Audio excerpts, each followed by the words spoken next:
Pretty lucky day. I got my first octopus.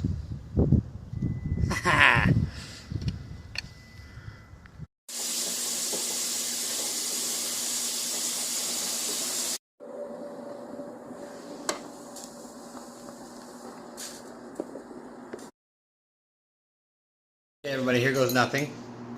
It's been about 3 hours since I got this, and here it is.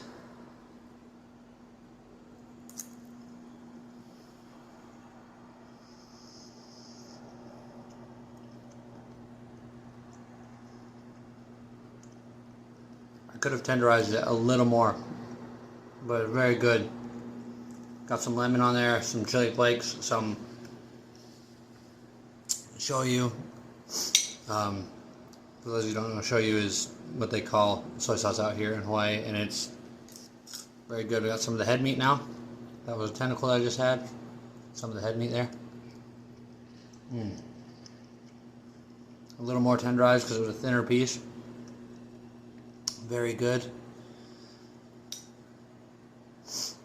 There we go. Here's another.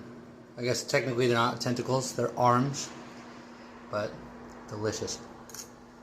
Oh yeah.